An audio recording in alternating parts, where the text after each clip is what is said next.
G'day and welcome to the live stream. It's all happening. We've got quite a few on already, and we're just going to press the pre-show flag for a moment or two just to make sure that everybody's got time to come in. It's really, really cold here tonight. It's 9 degrees and it is extremely windy, and I can hear the wind whistling around the letterbox. It's pretty amazing.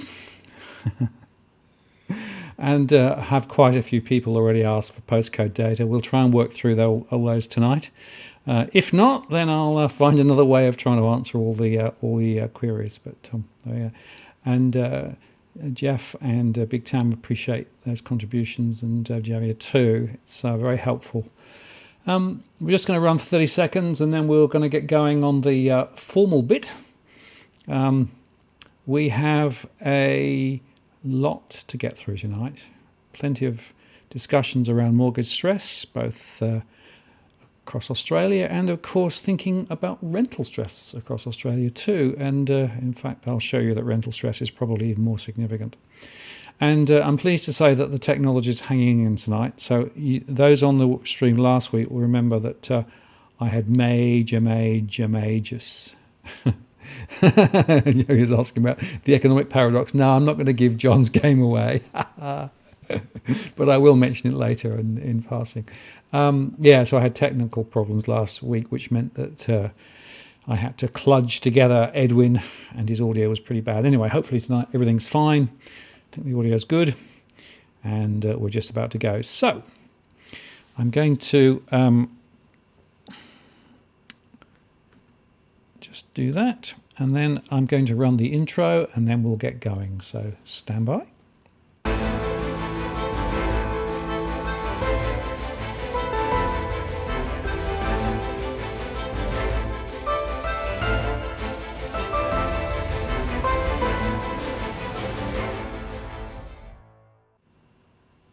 Well, good evening and welcome to the live stream event for the 2nd of June 2020. I'm Martin North from Digital Finance Analytics. Great to have you all on board, and we have a really packed show here tonight, so it will be very interesting to see how far through the content we get. We've already got quite a few on the stream, which is terrific, and a few names that I remember from early on, when I just had a few hundred followers. Great to see you back on, as well as those more recently, and some new people too. So it's great to have you all here. And let's get on with the show. So what I'm going to do is, go across to here and just take you through some initial slides. Hope you like the new introduction. Decided I'd refresh the 30-minute pre-roll, as it were, and include some footage from the various cities across Australia.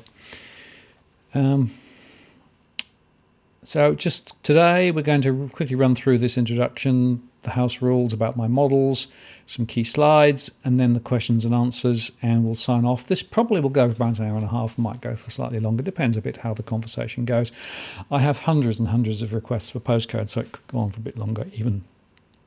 In terms of house rules, as normal, I have to say, not financial advice, my own analysis, my own research only. If you need financial advice, go talk to a financial advisor and get specific tailored advice. I can't give that here. Please play nice in the chat room. No racial slurs. Plexus is doing a great job of moderating. Once again, I appreciate that, Plexus. It really makes a big difference. Plenty of conversations. I encourage conversations on the stream, but we don't need any racial stuff. This is out at the 2nd of June. Of course, if you're watching this later, it might have been completely different, but this is my stake in the ground based on the latest data. And if you want to get my attention, please do use Walk the World. There are lots of different conversations going on the live stream, and it's very often the case that I don't see all of the conversations, so to make quite sure that I do, use Walk the World. I have enabled Super Chat, and people have already started to use that, so that's terrific. Thank you. And as well as making sure that your question is seen, you can also make a contribution to help DFA cover the costs. We don't make any profit out of what we do. This is all about just informing people, and there are running costs involved in making the shows and putting them out. So any support is greatly appreciated.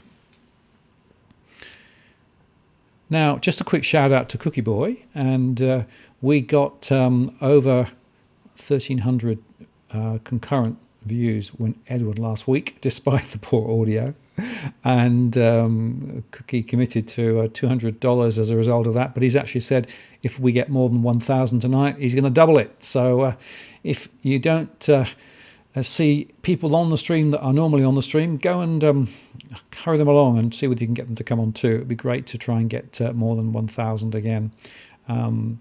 This is great for the stream, but also Cookie, really appreciate your contribution, and of course great for the charities as well, so thank you for that. Now, in terms of our core market model, there may be some who don't understand how we do what we do, and I'll just, as I always do, just quickly explain it. So we survey households and small businesses on a rolling weekly basis. And in fact, the latest data came in today. So what we're going to talk about in a few moments is data as fresh as basically 24 hours ago. So this is bang up to date. And then we put that information into our model with a lot of other information from public sources like the Reserve Bank and APRA and those things, as well as private sources. And we produce material that goes to our clients, that goes to the blog and the YouTube channel, and also drives all our analysis, including mortgage stress. And we can slice and dice this information in lots of different ways. So think of it like a Rubik's Cube. And the critical thing about that is that we need to understand that averages don't tell you anything at all. So, average house price movements, average house prices themselves don't really tell you much. You have to get granular. You have to understand the different types of things that are going on. So that's pretty important.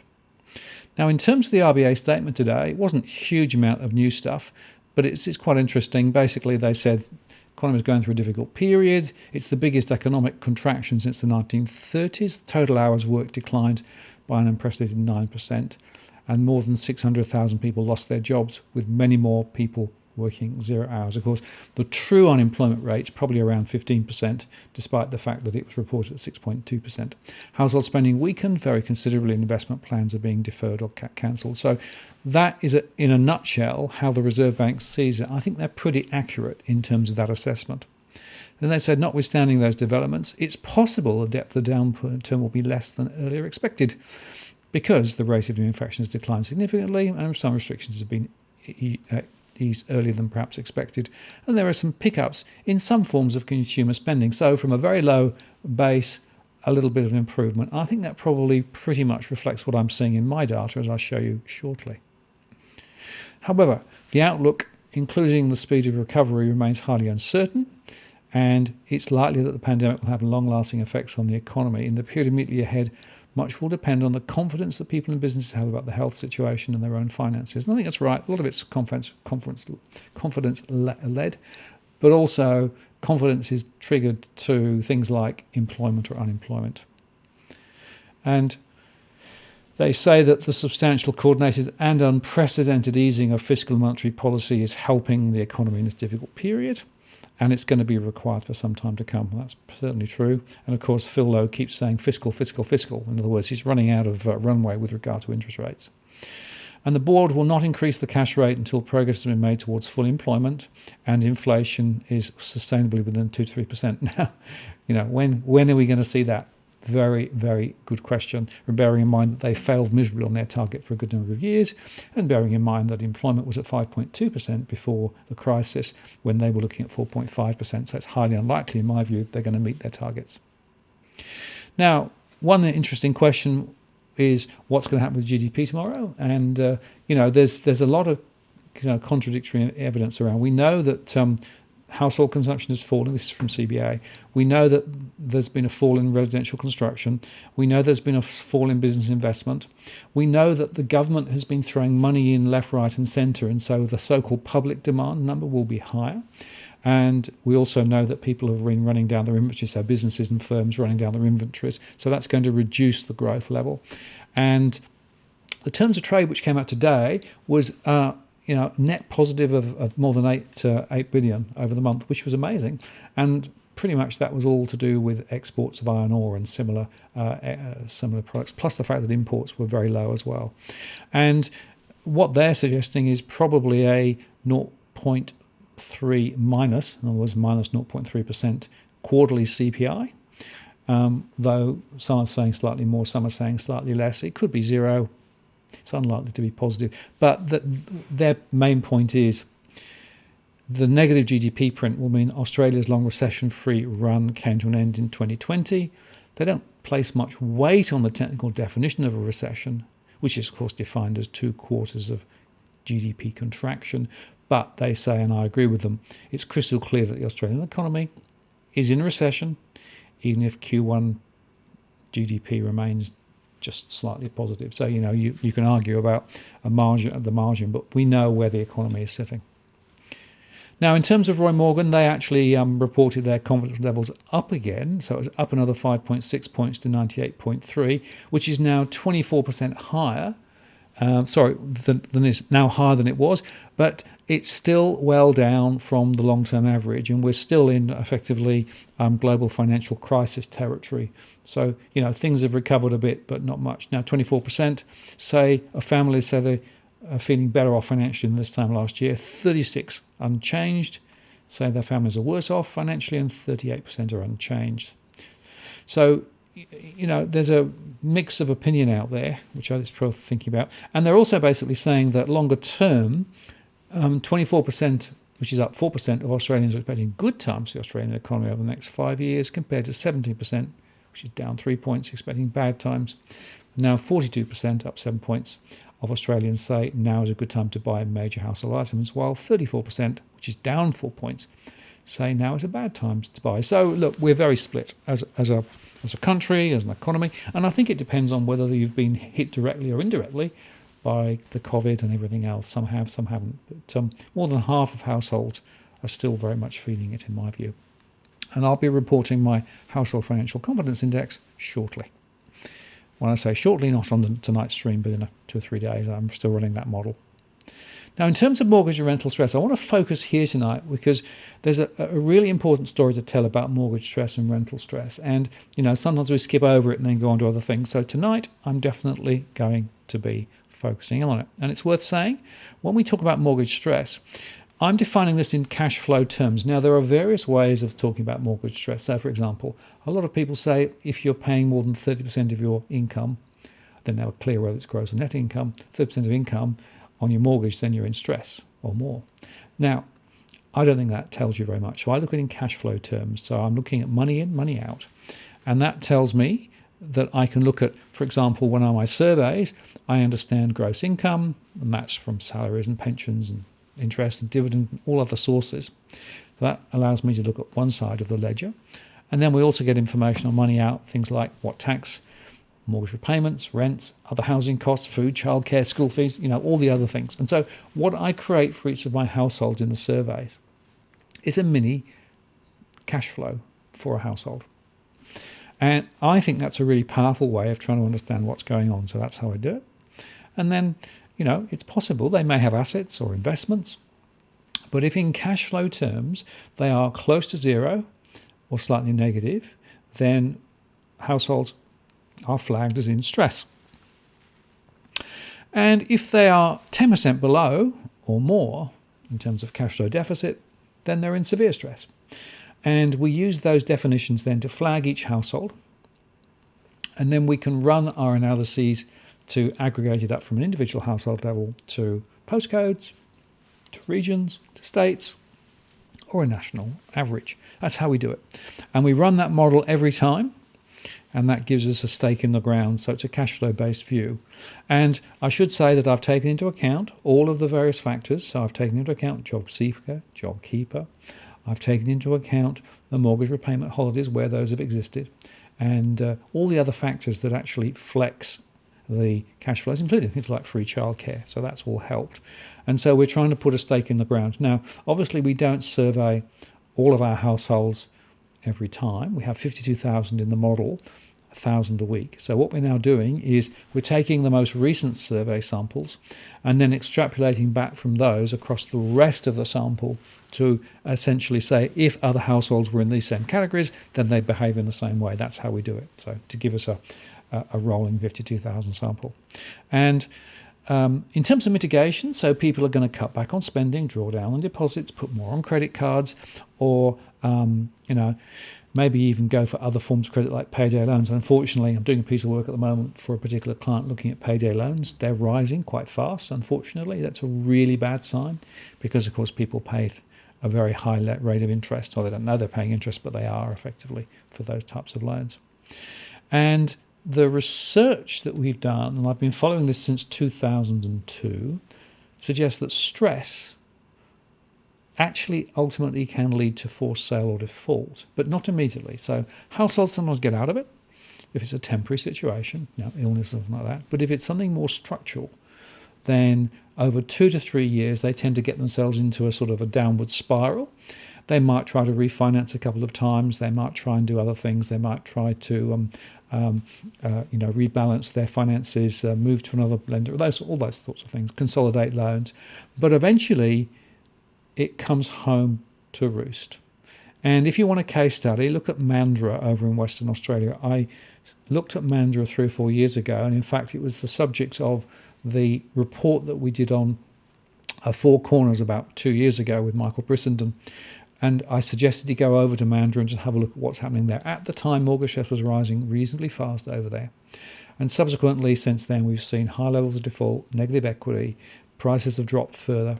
And the whole social fabric of that particular part of the country, I think, is under severe pressure. And in fact, I did a show last year with John Adams and Robbie Barwick, and they drove around and showed the number of properties that were for sale last year. So, unfortunately, my concern is that what we saw in Mandurah 2, 3, 4 years ago, we're starting to see in other places too. And so this essentially is an early warning sign, in my view, of what we could expect ahead unless things change substantially. So here is the latest mortgage stress data. Last time we did it, which was a month ago, it was above 38%. Big jump up. Used to be 32.9% in February before the COVID. Went up to 38. It came back slightly, so 37.5%, but that's still more than 1.4 million households, borrowing households, who are impacted. And that's taking account of JobKeeper, some returning workers, so some people are getting back to work now, working, maybe not as many hours, but some hours. We've taken account of payment postponements from the banks, for example, mortgages, and also other things like credit cards, and also things like refinancing, and even the switch to interest only. So there's quite a few people now being encouraged to switch their mortgage repayments to interest only, which is completely nuts if you think about it.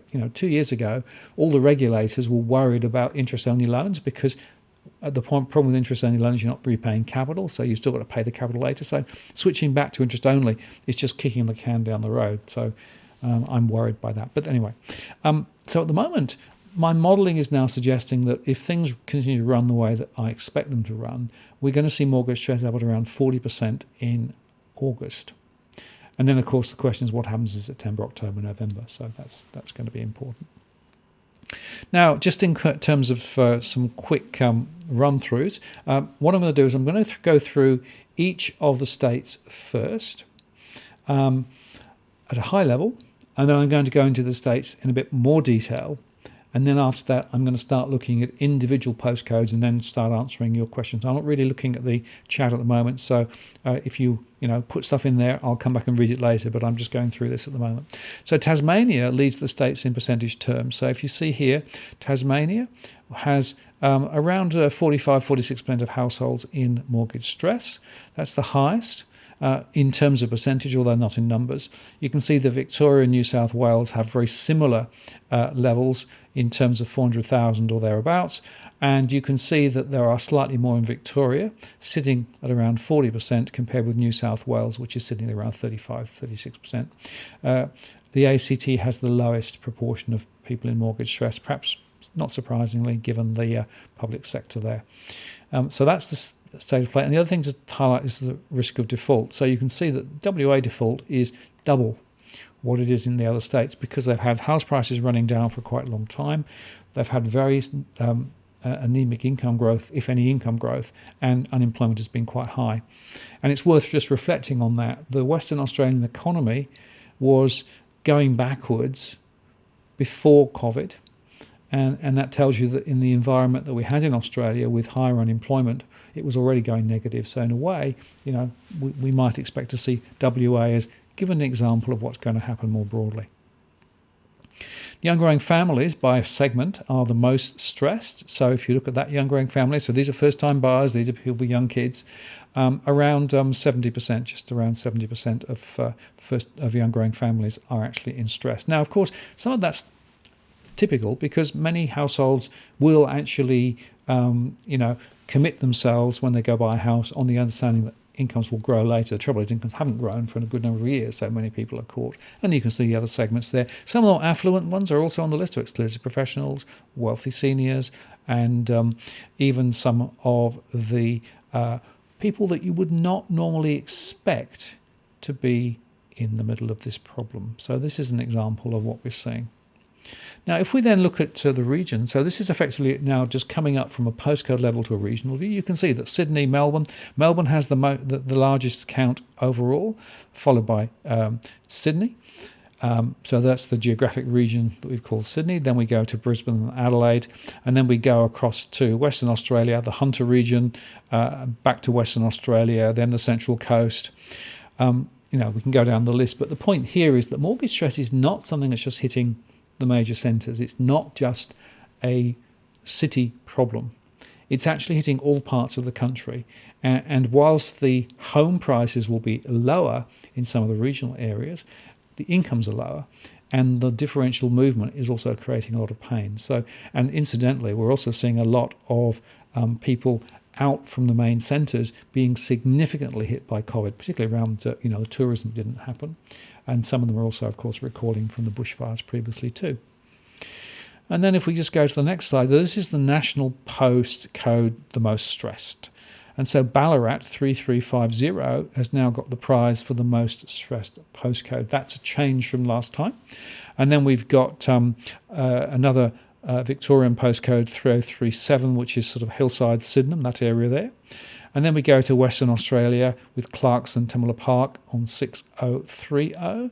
And then we go back to Victoria to Point Cook and Werribee on 3030. And then we go to Hoppers Crossing, 3029. And then we go to New South Wales postcode 2567, which includes Mount Annan and Harrington Park. And then we go to Pakenham, 3810, Cranbourne 3977, and then we go to Tasmania with Launceston 3250, and then we go to 4034 up in Queensland, and 2800, 6069, and 5108. So that's down towards Salisbury in SA.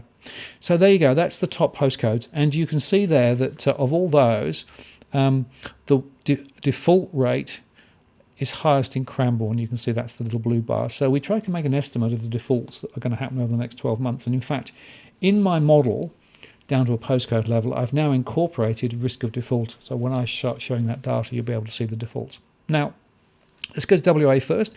I had a message yesterday saying, please show us the state by state distribution rather than just the national. So this is the WA ones, and you can see there that Clarkson, 6030, Curtin is the region that it's in, and then 6069 Stirling, that's Aveley, Bellis, Brigadoon, and then another one in Stirling, 6018 Churchlands, Doubleview, and then 6164 in Brand, which is Atwell, Auburn Grove, Banjup, and a bunch of others that just run on. I just can't put them all on the chart. So there you go. You can see that, in fact, a lot of them are sitting in Brand, Stirling, but other places too. So other thing to note here is that there are it's quite a tail off. So there's some which are very, very high, and there are others which are somewhat lower. And, it's worth just highlighting in a bit more detail here that the percentage does vary quite considerably. So you can see there that in some cases the percentage is well above 50% of households in a particular postcode in Western Australia. Now here is a map, and you won't be able to see too much because it's rather high scale, but I just wanted to highlight that down the bottom there is Mandurah. So the colour coding is that the reddy colours are actually the highest stress level. So that's more than 88% of households in Mandurah. And you can see there that there are some other ones up north, some over also to the west. And then as you come down into Perth, you can see that different areas have different shades. Rockingham area, some areas around Rockingham's not doing so well. Some of the areas closer into Perth are doing somewhat better, and the blue ones are below 7%, so they're the areas there's a least stress. So the point to make is, and I'll show you all the maps for all the different areas of the country, that it does vary considerably by individual location. Now, if we go to South Australia, we can see there that Adelaide 5108, which is places like Paralui, is actually the most stressed, more than 5,000. And then we've got 5162, which is like Morphet, places like that. Again, in the Adelaide city suburbs region. And then we've got 5114, and then we've got 5118, and so it goes on. So you can see that South Australia is also under the gun here, and note that the average here is quite high. So there are lots of households in South Australia now registering as significantly stressed. And I can show this also on the same mapping. So this is Adelaide, and you can see, unfortunately, some of the red areas are actually quite close in to the city as well as further out. And again, it does vary where you look. There are some doing better, some doing less well. And the thing about this sort of analysis is it shows you where the hotspots are. And these, of course, are potentially where, if there are a lot of stressed households in a particular postcode, it may well be that they decide to sell up or move on or whatever. So it perhaps should tell you something about house prices too. Let's go to New South Wales next. So this is the New South Wales story. So we start with Harrington Park and Currants Hill, that's 2567, and then we go to the area around 2800 up in the Central Tablelands, and then we go to 2770, so Bidwell, Blackett, places like that, and then we go up into the Hunter at 2287, and then we go to Glenwood and Park Lee on 2769, and then we go to 2176 like Abbotsbury, Park. Now you can see again the sort of same trend, some significantly peaky areas in terms of proportions. And it's interesting debate, of course, whether I should be showing the total number of households or the percentage. The percentage is probably the better indicator, but I do prefer to show the total number of households that are exposed because it actually gives you a bit of a weight. And here is the New South Wales picture, so you can see that the Hills Shire and Blacktown in particular have a significant issue, a couple up over there as well, up towards the Blue Mountains. And you can see as you come over to the east, the colours do definitely pale more towards the yellow and blue. So you could argue that the stress problem is greater. Look at Campbelltown compared with some of the other areas. You can actually see that there's some quite interesting differentiation. Some of the lower North Shore is better, like Hornsby. That's pretty good at the moment. But it does vary. And down towards Wollongong, not looking so good either. Queensland. So we start with 4034, like Apsley, places like that. Then we go to Camp Hill at 4152. And then we go to Augustine, which is 4300. And then Basin Pocket, which is 4305. So you can begin to see some of those there. And again, we have the same issue. So again, it's not uniform. Some areas are good, some areas are less good. And if we look at the map, you can see there that we've got Ipswich over there, big area. We've got Logan and the area around there. Down towards the Gold Coast, there are some issues. And then we've got some issues up towards Moreton Bay as well. Now, closer into the city of Brisbane, it's not so bad. There are some areas of blue, but there are also some areas of shade too. So again, it makes the point. You've got to go granular because not all postcodes are behaving the same way, even at the same location. Queensland, Brisbane, now Victoria. Ballarat, top of the list. So Ballarat, 3350, more than 7,000, unfortunately. Then we go to Delaney, Hillside at 3037, and Derrimut, Point Cook, 3030, Hoops Crossing, 3029, Pakenham, 3810, Cannons Creek, 3977, and I won't go across the whole list. You can perhaps see them there. By the way, all of these charts will be available on the DFA blog once I've finished this presentation and once I've made a few more changes to them. So they will be available, and you can then go click on it and look in more detail if you want to do that. But again, here is the Victorian map, and you can see some red around the Ballarat area, some red also out towards the east, towards Dandenong and beyond. And what typifies a lot of these places is that they're actually often quite new areas, high development, a lot of big properties on small blocks, often with not a lot of infrastructure around it, and quite often thousands and thousands and thousands of very similar properties. And in fact, the growth corridor in Melbourne is a lot of it's around here towards Dandenong and beyond, as well as around towards Derrimut, and of course at some of the regional areas too. So that gives you a flavour there. Tasmania. Tasmania's a bit of a worry to me because there's lots of early warning signs in Tassie. The worst is East Launceston, 7250, and you can see nearly 6,000 there. That's pretty high. And then you go to Belvery in South Tasmania at 7018, and then Austin's Ferry and the areas around there 7011, then Black Hills and Boyer 7140, Carlton, Connellsville 7173, on it goes. So you can see then that there's quite a spread. And here is the situation with regard to Hobart. You can see there north and east, the red areas. Hobart itself is looking a little easier, but unfortunately there are some significant pressure points. I haven't done the northern part of Tasmania on this particular chart.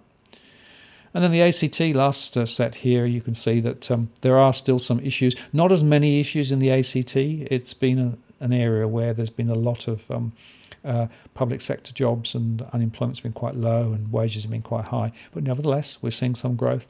So 2914, Amaroo, Bonner, Ford, 2913, Nungavel, Nicholas, and 2902, Canberra. And then 2615, places like Spence, Charnwood, and then down towards the south coast like Brindabella, that area as well, 2611. And some of those are also being impacted by the bushfires, I should add as well. And that gives you the sense of what's happening in the ACT. So again, some difference of colour, but there's no real dark red. There's some areas where there's more difficulty there. So I hope that's given you a bit of a flavour of the differences between different locations and different types of geographies and different types of postcodes. Now, just on rental stress briefly, the rental stress story is somewhat similar. So there's 1.75 million households in rental stress. And remember that more than 1/3 of all households, so we've got nearly 10 million households in Australia, more than 1/3 of them rent. Again, we've got the highest proportion in percentage terms, at more than 50% in Tasmania, but we've then got New South Wales with the biggest count. And you can see there that the stress levels vary between 50 and 30%. We also cut it by segment, so you can see there young growing families, not surprisingly perhaps. So there's some mirroring of the financial profiles between mortgage holders and those who are renting, interestingly. And I find this quite fascinating because we find similar families, some renting, some with property, but both with similar characteristics and both with financial pressures. And here are the top postcodes. I won't go into this in a lot of detail because it will take too long, but just to say that 3000, which is Melbourne, is actually the postcode with the highest count of people in rental stress across Australia. And that's not surprising given the very high volume of high-rise that's been built there, a lot of students, a lot of people living close in. And then we go to 2560, which is places like Aids and Appin, quite a few different places there. And then 2540, and then 2250 and 2170, like Chipping Norton, places like that. Now, interestingly, 2170 is also a highly stressed postcode as well. So there's a correlation in some cases between the two, but not always. And I'll just highlight that places like Bondi are on the list there, places like Surrey Hill and Darlinghurst, I should say, 2010 are there. And then we go to places like Hooper's Crossing, which you heard from Mortgage Stress at 3029. So there's a correlation for some areas between the two, but there are also some postcodes that are unique from a rental stress perspective. We don't see a lot of mortgage stress, but we do see high rental stress. So I'm afraid this is all telling a pretty unsavoury story about the pressures on households. Now, just in terms of the scenarios, before I come to the detailed analysis of postcodes, we've run up our scenarios again. So again, I've run this model today, and as you know, we drive the scenarios off our core market model. The truth of the matter is that our scenarios are just ways of exploring the future. We don't put a stake in the ground and say it's definitely going to be like this. We say, here's a range of different scenarios and here are some different things that could happen. And so our baseline view, this is if the RBA is right and if in fact we get the fiscal stimulus and everything else. I think there is a path over the next 2 years, and I'm baselining it from May, for prices to go up maybe as much as 10% on average, some higher, some lower. And I've increased my probability from 5% to 10%. And that's because of the assumption that the government's going to throw the kitchen sink at the property sector, as we've seen, all the announcements of what's going to happen. And that's going to put something of a floor on. And I'm also assuming that migration will probably start to reinitialize, not immediately, but later. So that's why that's the most positive view. And there are people out there spruiking that view and saying that's going to be the future. So I'm saying, 10% chance, I think. The next one is my best case scenario, which is looking for a fall of prices between 5 and 15%. And there, I give that a 20% weighting. It's interesting that Shane Oliver came out today and said he's changed his view from 20% drop to maybe 10% drop. So he's sort of in that same ballpark now. There are various sort of people saying various things about the different views as to what may happen. So it's quite interesting. But that's that second scenario. That's got a 20% chance. It was a 7.5% chance last month. So you can see that there's been a shift.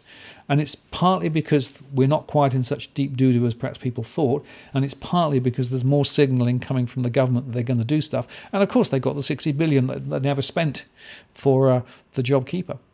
Now, the longer-term crunch scenario, which is the one that I still think is quite likely to play out, is now at 40% weighting.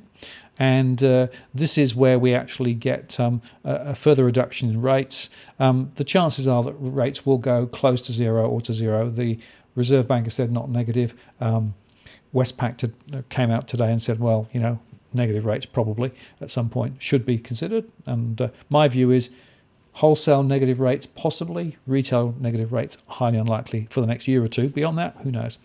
40% rating, so that's still quite probable. But at that point, you've got mortgage rates at 42% and you've got prices down between 15 and 30%. And I should say that this is based on where we were back in May. So this is movements from this point.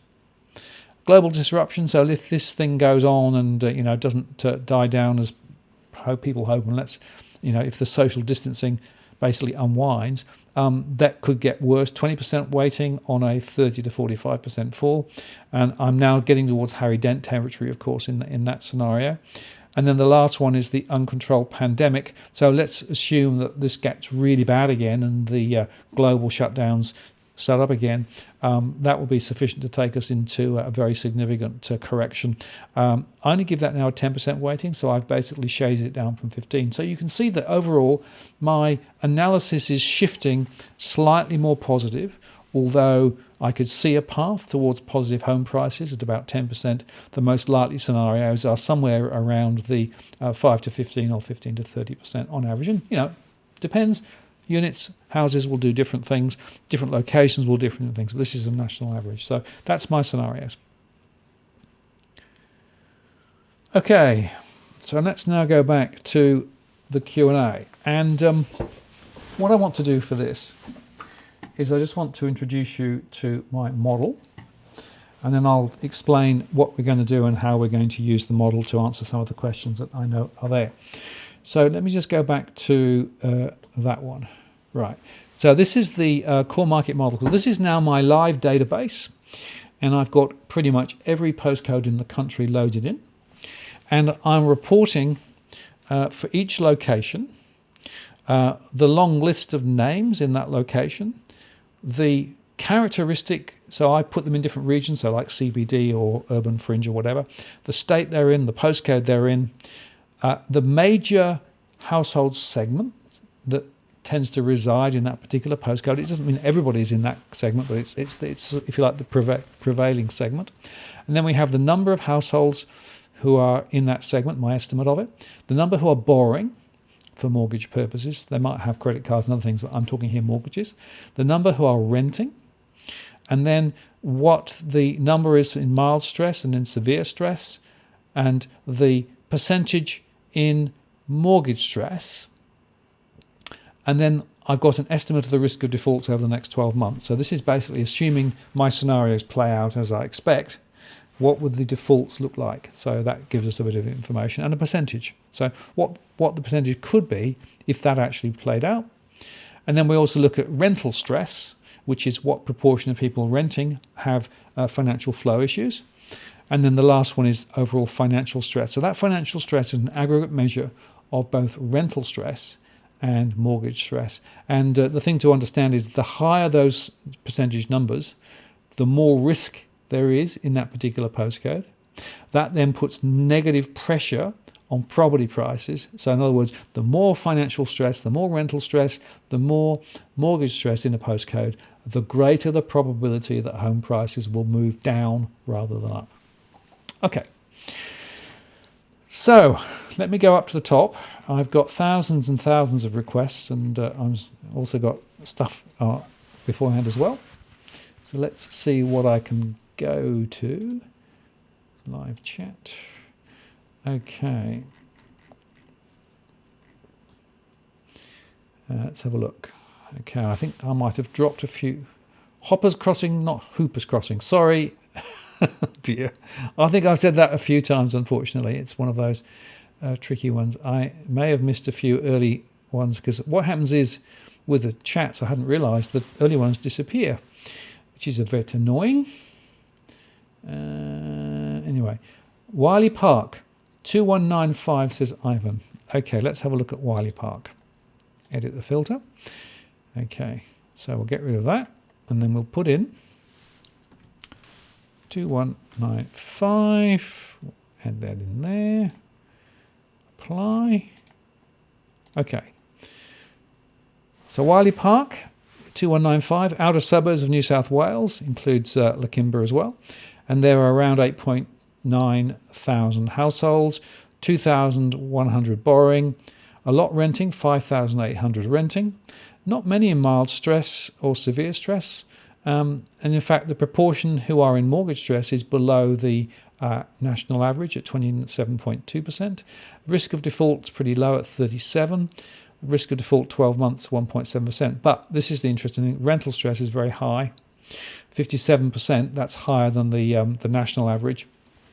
And interestingly, financial stress is also quite high. So it looks to me as though we are going to see significant issues there. And by way of flagging the segment, the multicultural establishment segment is the predominant segment there in terms of the household segment.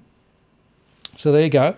That's Wiley Park. And on that basis, my view would be that the rental side is going to continue to be very weak. We know that there are some investment properties there. Some of those will probably struggle. And so I wouldn't be surprised to see more investment properties for sale ahead. But I also note that the mortgage stress at the moment is not too severe, so the default rates will be quite low. Okay, let's go. What's the next one we've got? Just going down the list. Clyde, North Victoria. This is for NK's Brick World. 3978. Okay. Edit the filter. Get rid of it. Oops. 3978.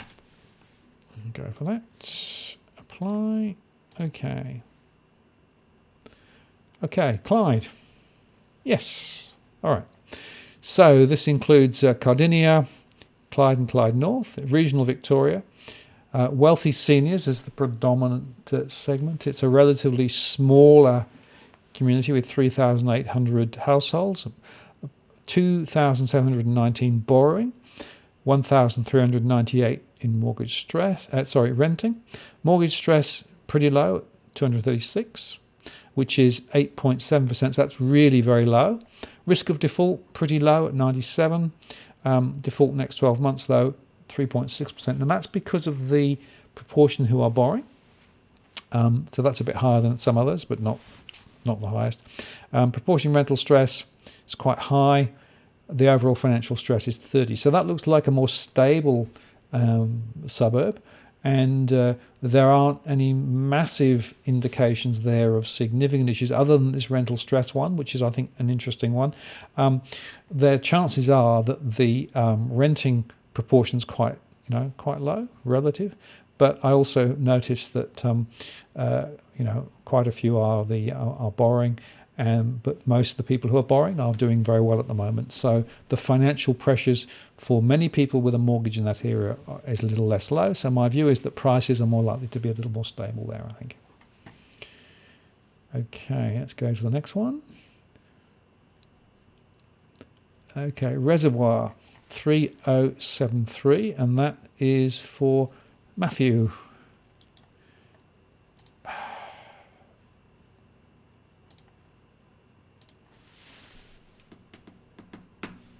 .3073. Apply. Okay, so this is Reservoir Victoria, outer suburbs. It's classified in my segmentation as a battling urban area. It's got a very large count, 21,846 households, 6,500 are borrowing, 10,000 are renting. That's a very high rental. That's more than, close to half, or more than half perhaps. Mild stress, 3,136, and that equates to 47.8% in mortgage stress. So that's above the national average. Default rates are a bit higher. Default over the next 12 months, 1.9%. That's because it's a big base, of course. Rental stress, 37. Financial stress, 32. So the thing I'm worried about there is the mortgages. We're seeing this quite a lot in some of the outer suburbs, and this may well be a new area. I don't know it, but it looks to me as like could well be a new area or area with some new developments. And this is quite typical what we see. We see quite a few people borrowing, quite a few of those people borrowing now with significant pressures. And the chances are that we're going to see prices slide further in these sorts of areas simply because of the supply-demand disequilibrium. And remember that the renting sector is doing not well at the moment because rents are actually sliding down, and probably investors aren't doing so well. So I think there will be sell pressure ahead, and I'd keep an eye on the overall trajectory of mortgage stress. At 47.8%, that's pretty high. And certainly, if I go back to Mandurah 3 or 4 years ago, the mortgage stress was roughly in the same sort of ballpark. So you could perhaps read that in the next 2 or 3 years, unless something changes dramatically, we could possibly end up with a similar outcome.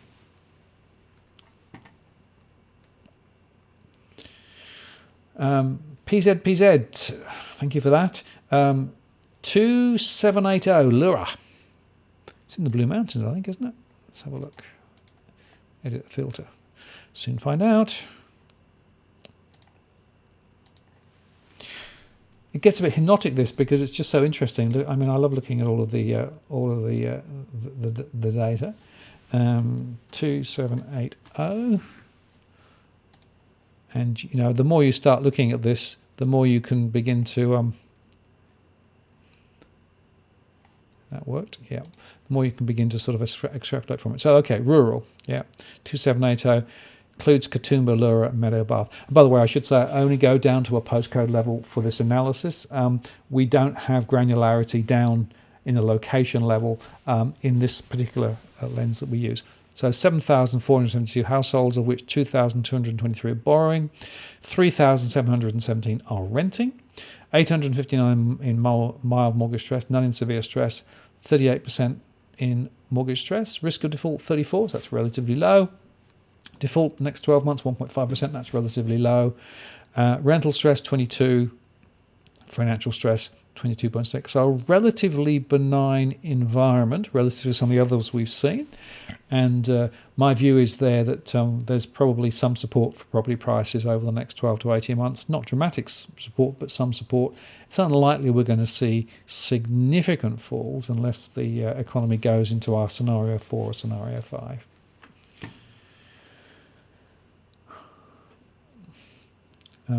Michael asked, thank you for that, great show. In your scenarios, your most likely scenario was mortgage rate at 42%. What is it currently? It's at 37.5% at the moment, Michael.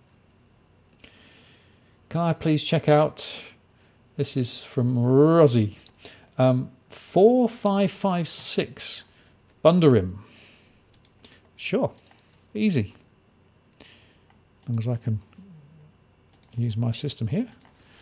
4556 added in, apply, okay.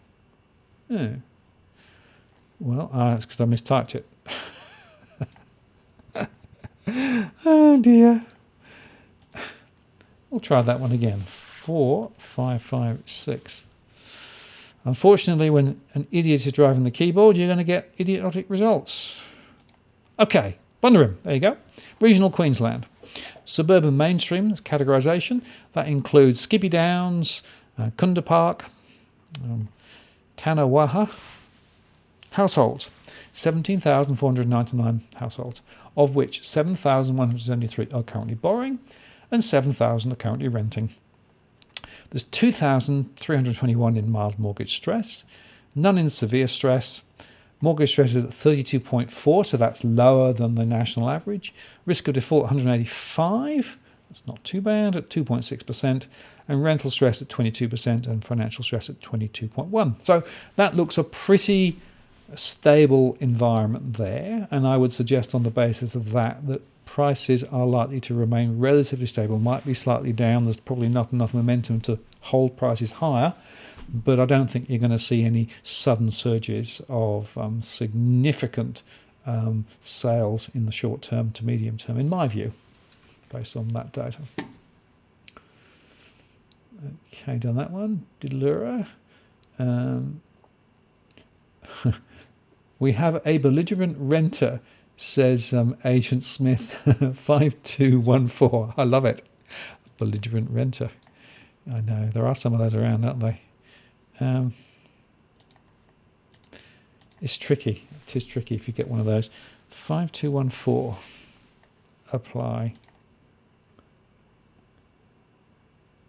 5214. Whoops. Okay. Okay. Is that the right one? Hope it is. 5214. 5214. Currency Creek. Gulwa.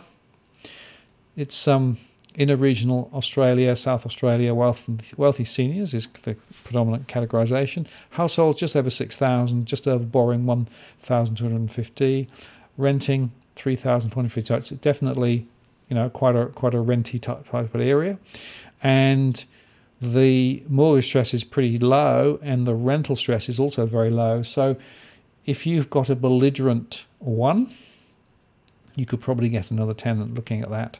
And the overall financial stress is pretty low. So that's a relatively benign environment there compared to some of the other ones we've seen. Joanna B, please check 3122 Hawthorne if you can. Sure. Thanks for your contribution as well. 3122. Oops.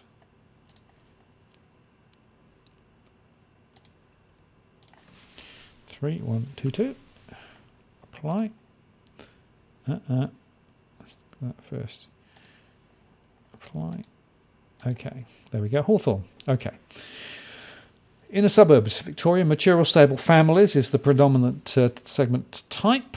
11,578 households, 2,804 borrowing, 779 renting, 841 in mild stress, 795 in severe stress. So mortgage stress overall is 58.3. That's very high. So there's a lot of financial pressures in that particular postcode. Risk of default 99 over the next 12 months at 3.5%. So again, default rates higher than some others. And rental stress at 37.7% is around average. Overall financial stress a little bit average. So to my mind, what we're seeing here is a particular postcode where mortgage stress is probably more of an issue, and at that sort of 58%, I would be concerned about property prices in the next 2 to 3 years. It's likely they will slide, and I wouldn't be surprised to see some false sales over the next 12 to 18 months. Okay, Robert, 4810, Castle Hill in Queensland. Sure.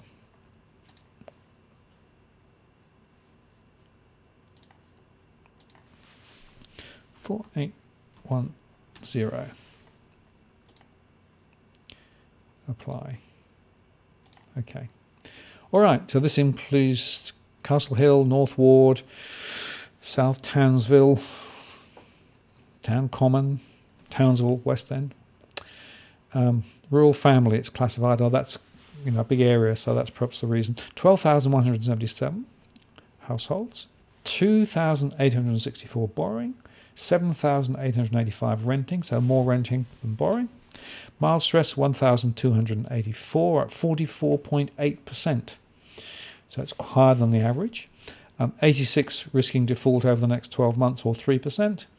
And rental stress at 17.1, financial stress at 21.6. So renting not doing too badly. Mortgage stress more of a concern at 44%, but not as high as some of the others that we've seen. But nevertheless, there are some building pressures there. And the question, of course, is whether, in fact, those mortgage stress levels will continue to rise. The risk of default, I should just say, by the way, risk of default means people might default once and then be able to repay, or might go into more serious defaults, because once you default, sometimes you can recover, sometimes you can't recover. It doesn't mean there's going to be a forced sale every time. So there you go, that's that one. Can I look at 4220? This is from Puff Mummy. Okay, let's edit the filter, clear the list, and then put 4220. So I've got 2,500 postcodes in my database, so I don't think that we're going to cover all of them tonight, but we're going to cover a fair few at this rate. Burley Heads, Burley Waters, Miami. This is the young affluent segment. 14,791. Of which 5,319 are borrowing, 6,745 are renting, 1,655 in mild stress, none in severe stress. So stress is at 31.1%, so that's below the national average, but still relatively high. 154 risk default over the next 12 months at 2.9%. Rental stress is relatively low at 7.9%, and financial stress at 14.8% is relatively low. So that looks like a relatively safe and secure postcode, although the stresses are a little bit higher than I'd like to see, but it doesn't look to me as though there are huge pressures there in terms of prices falling immediately. May change, but that's where it looks at the moment. Okay, what else have we got? Mickey says 2305 please, Chief. Okay, easy.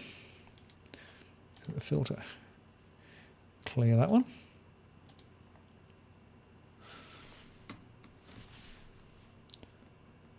2304, which is, okay, Newcastle, Mayfield, around Sandgate, Warrabrook. Now this is classified as a disadvantaged fringe segment. 6,931, 2,585 borrowing, 3,483 renting, 1,633 in mild stress, none in severe stress, but 63% in stress. 63% risking default in 12 months at 2.4%, rental stress at 10.3%, financial stress at 28.8%. So mortgage stress is a real issue here. At 63.2%, that's a signal to me of prices likely to slide over the next 12 to 18 months. Considerable number of people with financial flow issues. Maybe it'll bounce back if, in fact, the economy recovers, but I would be worried at that amount of stress. Interestingly, the rental stress doesn't seem to be mirroring the same. So That's an interesting one. Often they go in the same direction, but not always. So there you go. So yeah, that's concerning data with regard to mortgage stress. Okay, there you go. That was 4304, right? Yep, done that one. Jonathan says, can you look at 2525? Sure can. Close to home here. 25. I'm just up the road, or down the road, depending on how you look at it. Apply. Okay. Fig tree.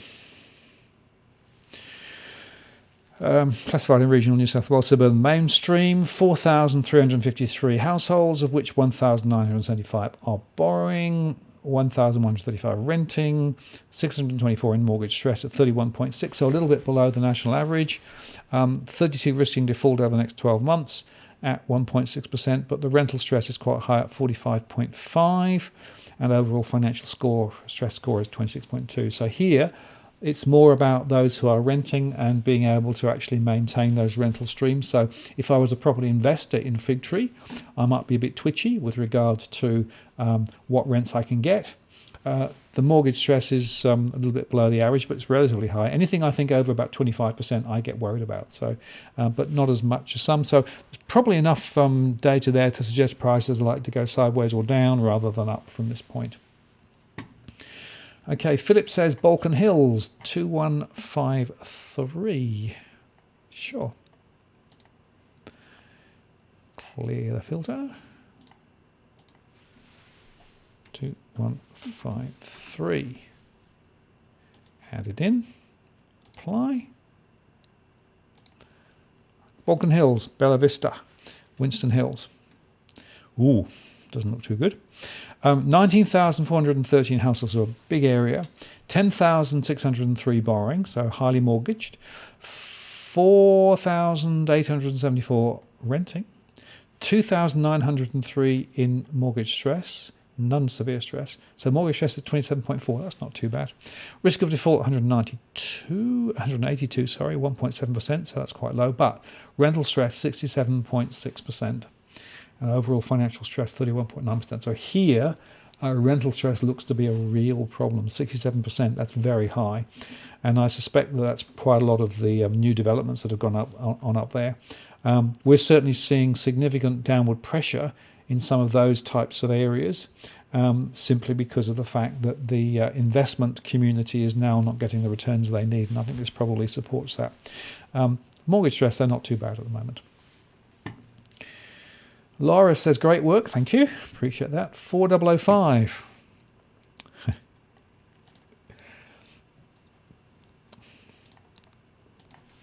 I was just thinking, it's good that the old model has not fallen over. It doesn't normally. It just, it'd be annoying if it did. Okay, New Farm. Classified as a young affluent suburb. 9,924 households there. 2,201 borrowing, 6,755 renting, so very much a renting environment. 220 in stress, mortgage stress, that's 10%, that's very low. 64 risking default rates at 2.9, and 32%, 0.8% in rental stress, so overall financial stress at 24.5. That's quite often the case. Quite often I find with young affluent groups, a lot of them are actually doing reasonably well even now, although, not as good as previously because of the COVID situation, but many of them are still doing reasonably well, unless they are in some areas where the property values have really shot through, like Bondi, for example, where you see different things. So I would say that's reasonably positive there. The rental stress is a bit below the national average. The mortgage stress is very low, so the probability would be that prices will be reasonably stable in that environment, I would suggest, for the moment. Okay, Chris says Linfield, New Zealand dollars. Thank you very much. Appreciate that contribution. I should say that I'm going down the ones with the super chat because there are so many. I'll come back to the others as I get time. Right, Linfield 2070. Clear the list. 2070. apply. Oh, come on. If I don't apply, I get the whole lot. Okay, Linfield. Right. 4,996 households, of which 2,005 are borrowing, 1,646 are renting, 251 are in mild stress, 947 in severe stress. So that's quite a lot in severe stress. Remember, severe stress is more than a 10% deficit. Mortgage stress at 59.8%. That is really high. 95% risking over the next 12 months, 4.7% defaulting risk in the next 12 months, and 26.7% rental stress, 32.8% in financial stress. Let me highlight, this is exclusive professional. So within this group, we have the more affluent set. And this is what I'm seeing again and again and again, that more affluent households are the ones being caught out by COVID. So we're seeing significant rises in mortgage stress amongst more affluent households. Now, they quite often will have multiple mortgages, they'll have big mortgages, they've been used to bigger incomes and now their incomes are being compressed. And as a result of that, quite often they struggle. Okay, let's have a look. Edward. Oh, 4 at the same time. Okay, let's see what I can do. Clear the filter. I can put more than one in at the same time, but I may not be able to put 4 in. 23902. We'll add that one.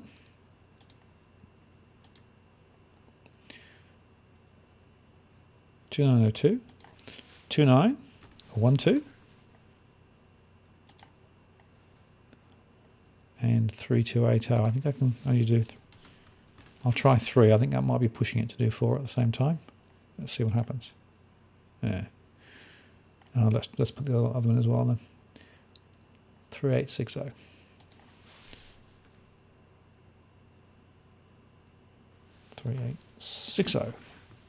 Okay. Apply. Okay. All right. So we're firstly at 2912. It's the first one that came up. That's in regional ACT. 2,336 households. 861 borrowing, 1,427 renting, few in mild stress, 144, that's 16.7%. Risk of default only 10, 1.2%. Rental stress and financial stress both low. So that one looks pretty good. If I go to the next one, which is 2902, this is the outer suburbs of ACT Canberra, 6052 households, 2,888 borrowing, 1,951 renting, 2,425 mild stress. That's very high. 85.7% in mortgage stress. So that's a very stressed outer suburban area of Canberra. 34 risking default next 12 months at 1.2%. Rental stress is low at 21.1. Overall financial stress 47.7. So that is a stressing postcode. And you can see that the stress resides in those with a mortgage. So I would suggest there are a lot of people there, perhaps on estates, that have actually got those mortgages. That's pretty significant. Next one on your list is 3860. 3860 is Mafra, places like that. 3,449 households. 1,296 borrowing, 1,285 renting, stress 648, that's 50% in mortgage stress, so again, that's high. 29 risking default at 2.2%, rental stress at 16.7%, and financial stress at 25.5%. So again, mortgage stress is pretty high. And the last one, which was 3280, 14,420 households in there, 4,843 who are borrowing, 6,667 renting, 807 in mortgage stress at 16.7%, 149 risking default or 3.1% over the next 12 months, and 43% of households in rental stress, so that's quite high. Overall financial stress indicator 25.5. So that's again, some worrying signs there, particularly I think on the rental side of things. I classify that as a wealthy senior, so an older type, more mature type of postcode. So there you go. Managed to do all of those for you. Okay. That's very good. Nickel88 says 4105 in Queensland, debating whether my property is a dog. So you've picked up some of my conversations with some of the real estate agents. Yeah, it really is quite funny how that conversation has really taken off. A dog is a dog is a dog, to quote my guests.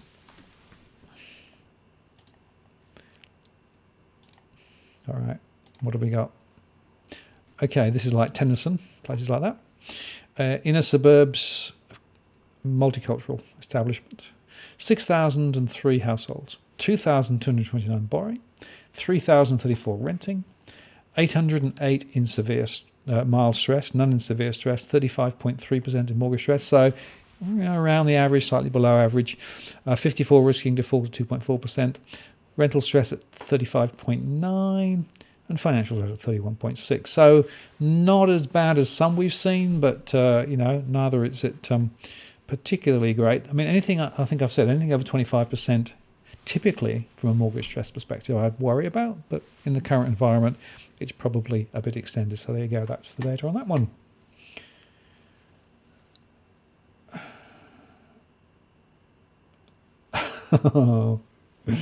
Okay.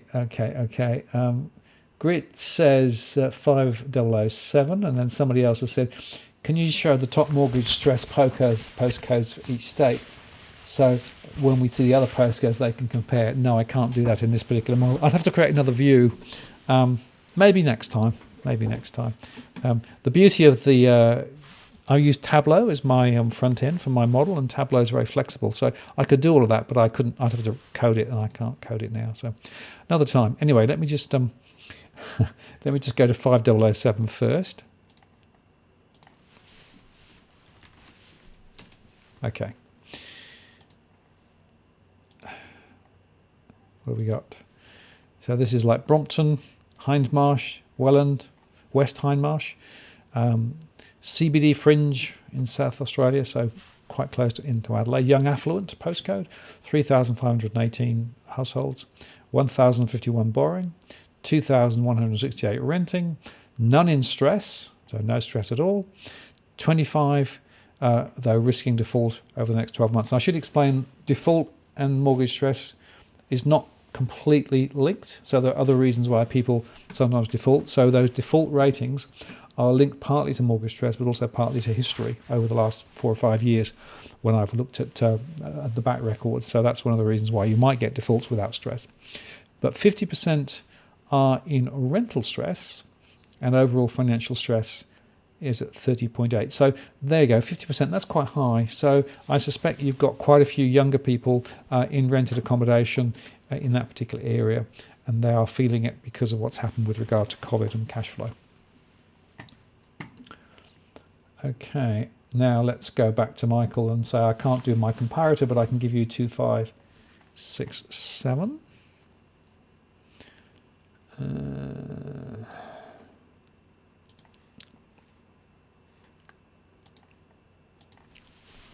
2567.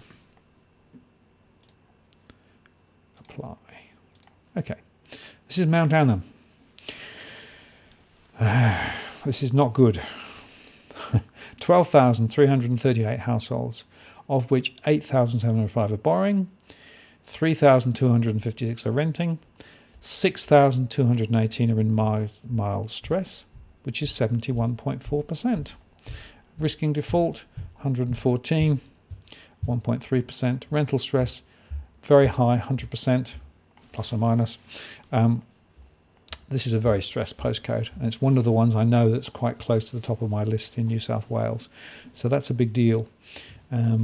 We've seen quite a few of these types of postcodes definitely under significant pressure. Quite often we find a lot of people, again, with new properties that they've bought in at the top of the market.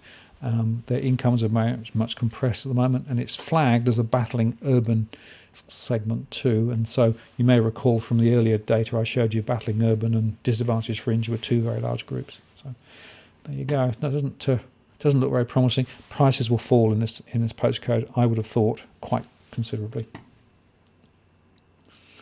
Okay, Picton, Major Mayhem, 2571.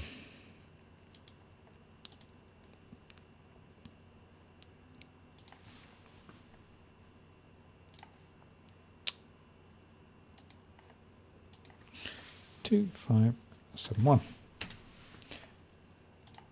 Apply.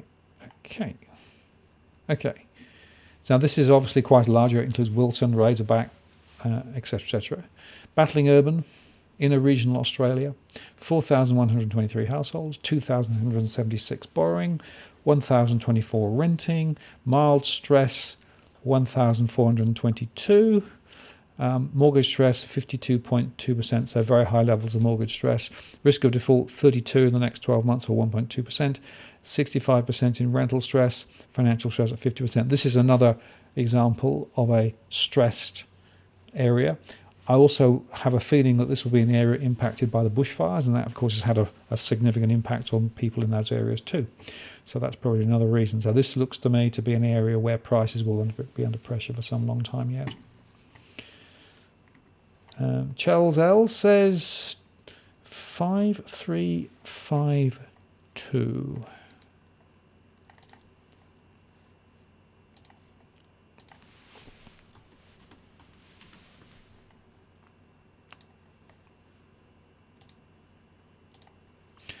Okay, this is a place like Bethany, Stonewall, Rowland Flat.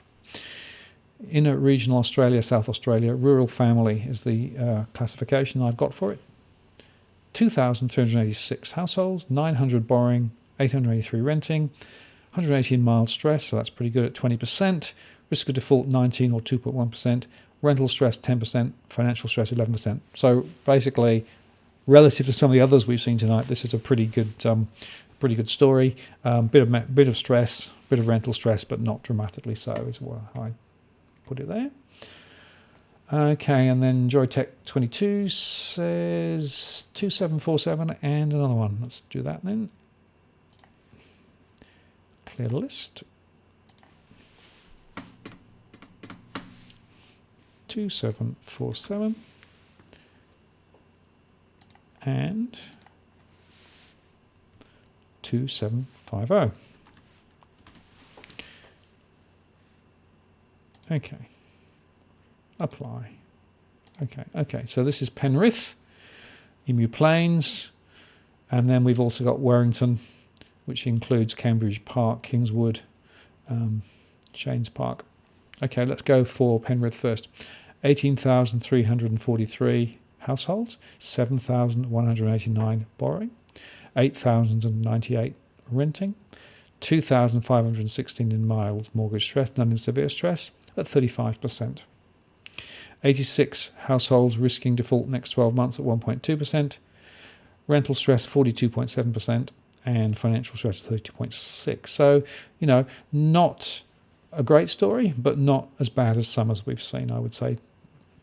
If we go across the other one, 15,789 households, 7,706 borrowing, 6,823 renting, mild stress of 2,324, severe stress 0, 30.2% in mortgage stress, 93 risking default at 1.2%, and in terms of rental stress 37.9, and overall financial stress 31.2. So if you compare the two, you can see that Warrington's slightly better than Penrith, Emu Plains.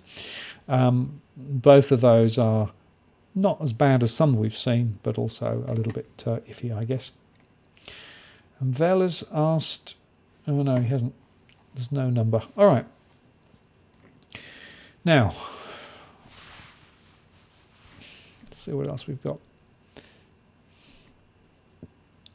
I'm just going down the other list, and Cookie Boy's asked a question. Let me just take a break from doing the lookups for you. So Cookies asked a really interesting, could a higher Aussie dollar stop a V-shaped recovery? Overseas investors buying our property and imports. Yeah, it's difficult to know, isn't it? I think a V-shaped recovery is very unlikely. I've said that for quite some time. But if in fact the Aussie dollar is a lot higher, one of the big problems is you don't import inflation. Remember that the Reserve Bank is trying to lift inflation. One of the inflation levers they can use is to drop the dollar so that imports are actually, so we import inflation, right? So now, of course, oil is very low. That's another reason. So it could have an impact. I think what it might do is it might, as you say, put some potential overseas investors off in terms of looking at the, what's going on in Australia. So that might protect us a little. But the Reserve Bank, I think, will try to push the dollar lower. And interestingly, Westpac, when they were talking about negative interest rates, they did actually make the point that a lower dollar is good. And in fact, if you went negative rates, it would help the dollar to get lower, and that would be good. So, yeah, who knows? Interesting question. 2153. Please. Okay, let's see what we can do. Go back to the picture-in-picture. 2153. Apply. Okay, this is Balcombe Hills, Bell Vista, Winston Hills. We've done that one before. I'm not sure. Anyway, I'll do it again just in case. 19413 households, 10,603 borrowing, 4,874 renting, 2,903 in mild stress at 27.4%, risk of default 182 at 1.7%, rental stress 67.6%, financial stress 31.9%. So the rental side of it's more concerning than the mortgage side with those figures there. Okay.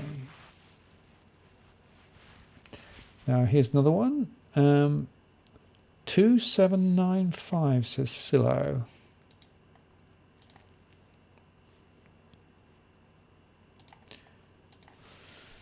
$2,795.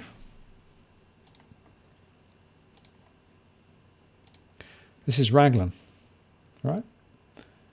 2795, yeah. So this is like Bathurst, Peel, Perthville, Warrable, Wattleflat. 18,041 households, 6,685 borrowing, 8,084 renting, 2,507 in mild stress, 37.5% in mortgage stress, 143 risking default over the next 12 months at 2.1%, 39% rental distress, and overall financial stress at 31.4%. So not too bad, but not somewhere in the middle. Disadvantage fringe is the flag that it has, which would suggest that there's quite a lot of new development on the outskirts of the city there. A lot of estates, I suspect, a lot of similar properties. And with mortgage stress at 37.7, which is exactly the average across the country, it shows you that there's a bit of issue there. Rental stress, again, a little bit high. So quite a lot of pressure. I would be surprised to see prices rising on those numbers. Okay. Now Bayou says Box Hill, 3128. Sure thing. 3128. Apply. Oh no. I forgot to do that again. 3128. If I don't do that, I get everything, and then it's rather hard to read. Box Hill South. Box Hill South, Houston, Wattle Park. Victoria, outer suburban mainstream. 8,726 households, 2,553 borrowing, 4,913 renting, mild stress 393, mortgage stress at 15.4%, 76 risking default at 3%, 25.4% rental stress, financial stress 18.8%. Pretty clean bill of health relative to the other ones we've seen tonight, I would say. Now, Michael Haynes says, can I look at Moomba? 2731. Sure.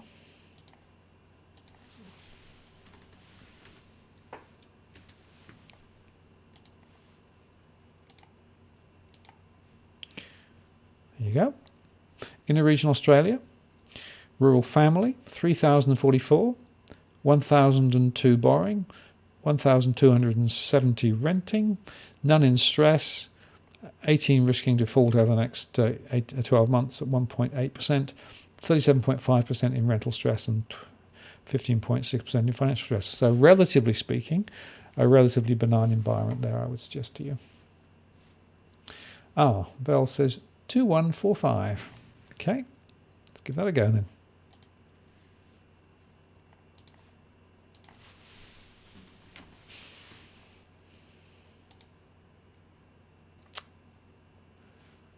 Come on.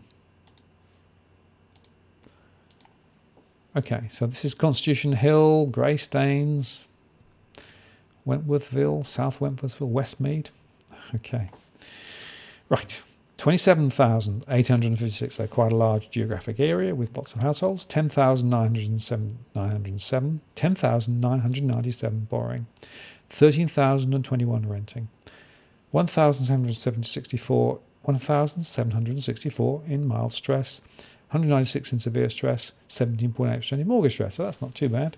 168 risking default in the next 12 months, 1.5%. But rental stress, 62.8%. Financial stress, 36.4%. So that tells me that we have this same situation where you have a lot of people in rented accommodation there who are struggling to make those rental repayments. So that's going to put downward pressure on property investors and on property investments there. I suspect that will include some relatively newly constructed stuff.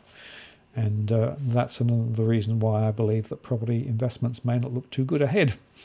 But those borrowing for owner-occupied purposes, the mortgage stress is quite low.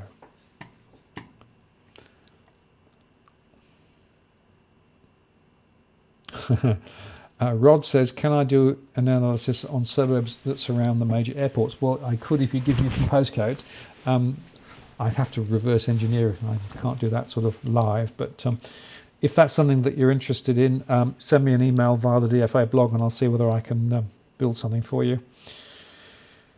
I'm sure many of us would like a breakdown on a standout suburb on your charts. 3977, says Agent Smith. Okay, let's try that one. 3977. Add it. Apply it. Okay, Cannons Creek, Cranbourne. Yeah. Okay, so 32,464. So the first thing to know about Cranbourne is it's an area of massive development, lots and lots and lots of building, a lot of new building. 21,902 are borrowing, so more than half are actually borrowing, and 10,422 are renting, 5,502 in stress, 204 in severe stress, so 26.1%. Risk of default over the next 12 months, 745 or 3.4%. So we've got quite a quantum there. And the rental stress is very high at 65.8%.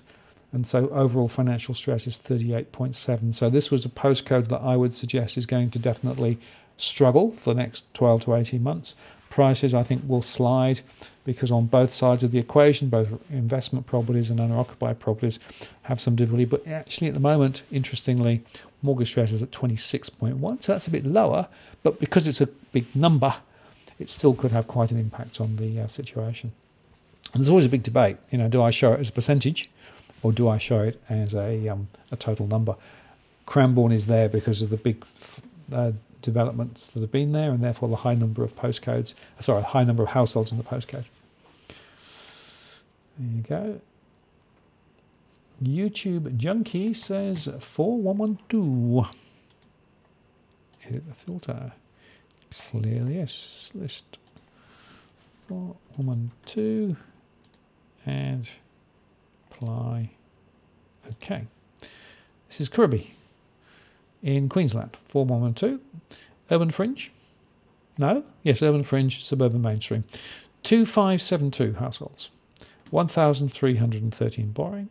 849 renting. Mild stress, 263. 20% mortgage stress. 29, risking default at 2.2.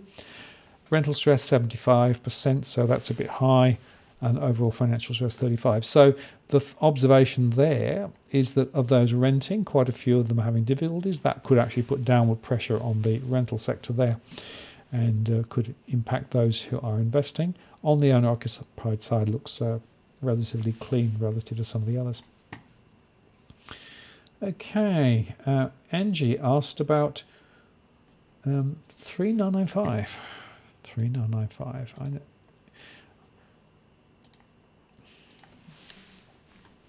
I should probably know all these postcards off by heart by now, but I don't. There are too many of them. Okay. This is Cape Patterson, Arches Creek, South Dudley, amongst others. Inner regional Victoria, wealthy seniors, 5,793 households, of which 1,483 are borrowing, 2,928 are renting, 124 in mild stress, none in severe stress, mortgage stress 8.4, so very low. Risk of default 53 or 3.6%, so it's a bit higher. Rental stress at 45.7, so it's a bit above average, and financial stress 25.3, a bit below average. So relatively speaking, not too bad, but a few early warning signs there, particularly on the rental side of the house. And that might mean that investment properties will be under pressure. The owner-occupied side of the equation looks pretty good. People are servicing their mortgages relatively well, so that will put a bit of a floor on prices. Okay. Bundy 2065 has asked for 3. Reset. Oops, clear the list. All right, let's try and put those in. 2065. 2066. 2138. Can't do it like that. Try that. I need a neural connection to my computer, so I don't need to type. Would be quite useful, I think, sometimes. Just wouldn't want to get distracted at any time. Okay, apply. Okay. Lane Cove, first one. Exclusive professionals. 13,466 households, 5,313 borrowing, 6,014 renting, 802 in mild stress, 1,326 in severe stress, giving a mortgage stress rating of 40.1. Now, this is typical again. I think I've said this before. Often exclusive professionals are finding the going tough, and this is a good example. Risk of default, 222 at 4.2%. So again, very significant issues here, I think. And rental stress, 43.5. Overall financial stress, 35.3. So that's a good classic example of an upper suburban area, exclusive professional, but where the financial pressures are really biting. I'm seeing that quite a lot. Next one is Crow's Nest, so just a bit over, 14,878. Of which 4,352 are borrowing, 8,452 are renting. Mild stress, 670. Severe stress, 949, 37.2, so not quite as bad, but still significant. 164 risk default next 12 months at 3.8%, and 44% in rental stress, and 35.9 in financial stress. So another example of a sector where exclusive professionals, top end of the market, but under financial pressure at the moment. And then the other one is Concord West, Liberty Grove Roads, outer suburbs, 8,268 households, 2,941 borrowing, 4,597 renting, 511 in mild stress, 483 in severe stress, 33.8, so that's a bit lower. 71 risking default next 12 months or 2.4%, 50 dead actually in terms of rental stress, and 39.8% in terms of financial stress. So what's interesting that you start to see the reasons why some of these postcodes may not actually be seeing values rising. in the next little while. Investment side of things perhaps under pressure, households under pressure too. So they've done reasonably well up till now, but reasons perhaps to think they might slide from this point a little bit perhaps. And Aaron says 6155. Let's do that.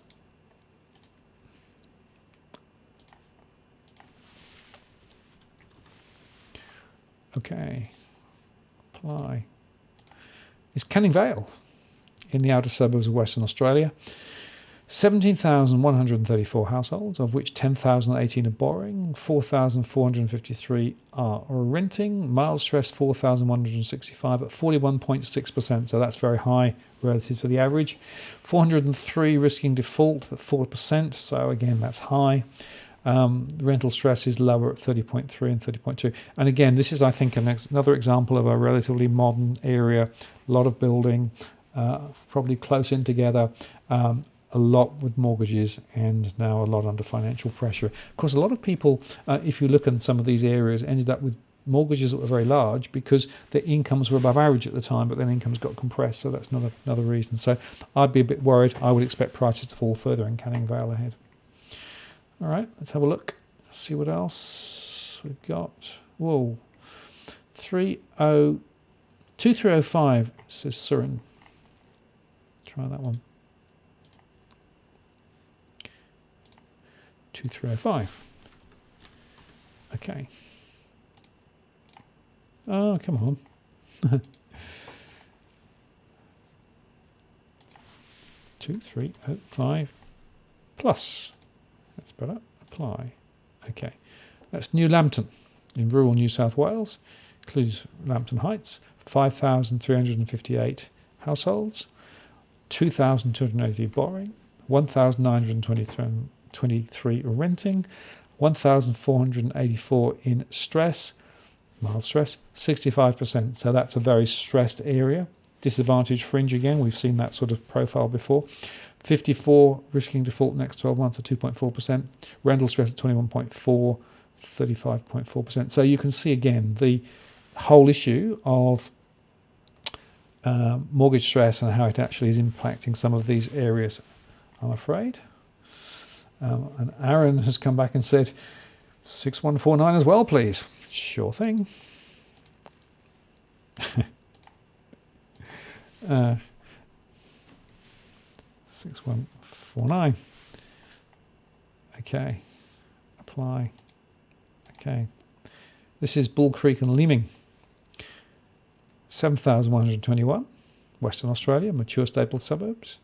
3,073 borrowing. 1,946 renting. 1,289 in stress. 187 in severe stress at 48%, so another high one. 132 risking default, 4.3%. 28.6% in rental stress. 28.5% in financial stress. So again, same scenario, high amounts of mortgage stress, high amounts of borrowing.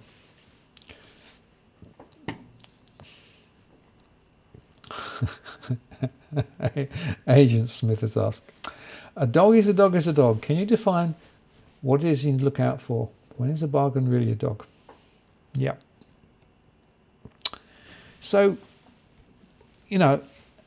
beauty is in the eye of the beholder, partly, right? Because some people lower property, some hate it. But you can actually say where a property is. Is it south facing, north facing? Is it getting sun? Does it not get sun? For example, is it on a major road? Is it not a major road? Is it close to amenities? Those sorts of things, right? They're hard to change. And whilst you can renovate a property and make it, nicer inside, if the context for it is that it's always going to face south, it's always going to be on a busy road, it's always going to be away from amenities, it's a dog. It'll always be a dog. You can't do anything about it. And yet, people are often forced to buy dogs because they can't afford to buy a better property in a better location.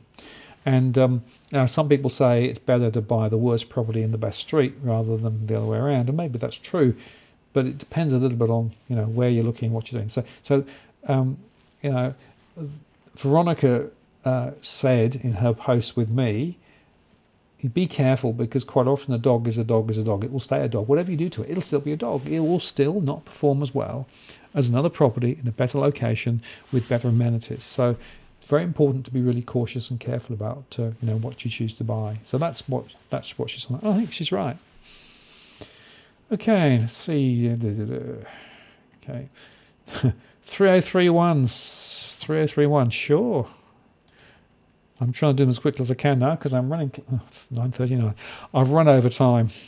I do apologise if people were looking to go. Was it 3019? 3031. Clearly, I'm not going to get through all of them tonight. I've got a whole load that I took from earlier. Just to say, those who wrote in earlier, I will do a separate post. I've got quite a few quick Q&As to do. I'll do a separate Q&A and put them up so that you won't miss out just because we had such a busy time tonight. 3031, Kensington Gardens, 8,947 households, 2,549 borrowing, 5,873 renting, 282 in stress, mild, 15%, that's pretty good, 64 risking default at 2.5%, but 49.2% in rental stress and overall financial stress, 36.5%. So this is a rental issue, so quite a few people are going to be struggling here with their rents, and that's probably a cash flow issue. Yeah, Maria says, I can't stand a house without natural sunlight. Yeah, I agree. My wife is exactly the same as that. The first thing we went to when we looked at a house. The point there is that it's worth checking that because it's hard to change the direction of the sun, right? 4304, somebody's asked for. 4304. Clear list. 4304. Okay. Okay, apply. Okay. Silkstone in the urban fringe, Queensland, including Ebbw. Sounds very Welsh. 7470 households, 2,480 borrowing, 3,979 renting, mild stress 1,286, mortgage stress 51.9, so mortgage stress very high there. Anything above 50 I'm very worried about. 47 risking default at 1.9%, and rental stress very high too. So pressures I would suggest in that area. I would expect to see property prices sliding, and we're going to see probably higher levels of default over the medium term.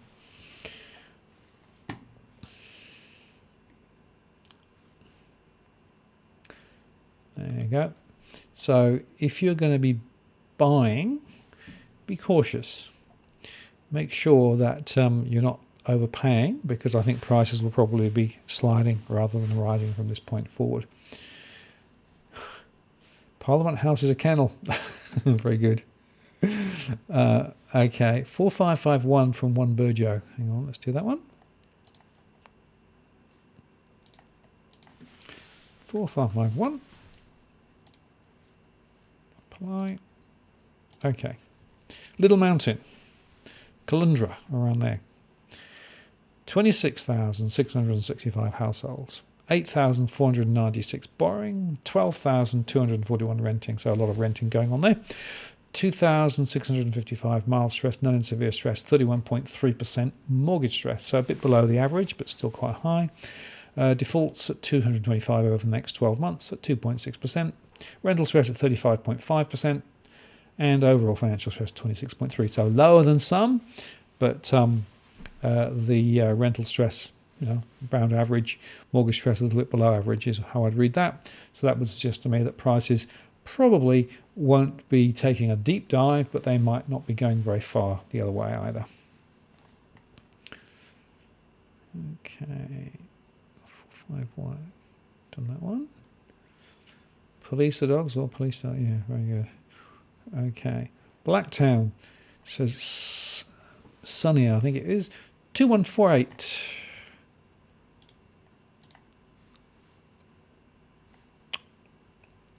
2148. 2148. Okay.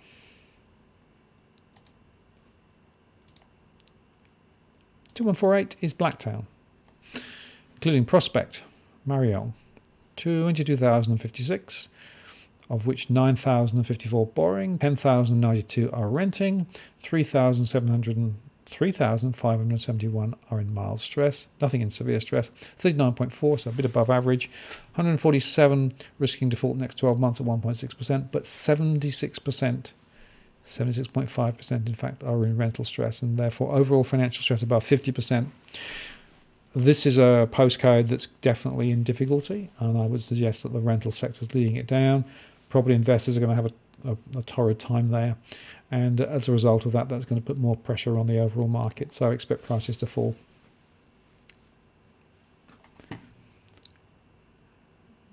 Okay. Done Blacktown. Banks will increase loan term to 50 years. Probably, Stefan, yeah. I'm expecting all sorts of silly things like that to happen. Anything to keep the debt bomb just going a bit further.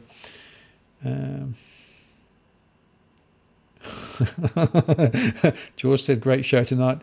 I like to have slept through it all, but I've been living through every painful postcode. Now this is very good. Yeah, I know it gets a bit mesmeric, but actually it's quite. This comparative stuff's really quite interesting. I think. All right, now I'm running out of time. I'm going to do just a couple more, and then I'm afraid I'm going to have to stop because I'm just running out of smoke. 2167. We'll do that one. 2167. 2167. Okay. Apply. Okay. This is Glenfield, Urban Fringe. 3,201 households, of which 1,671 are borrowing, 1,264 renting, mild stress 983, none in severe stress, but 58.8%, so high levels of mortgage stress. 21 risking default at 1.3% over the next 12 months. Rental stress 87.5%, and overall financial stress 65.1%. So this is a troubled postcode on both sides of the house. Mortgage stress is high, rental stress is high. Expect prices to fall further in this particular area. Expect there to be difficulties with regard to investment properties, and expect forced sales ahead, I would suggest. 2167. 2216, Rockdale, Brighton. Okay.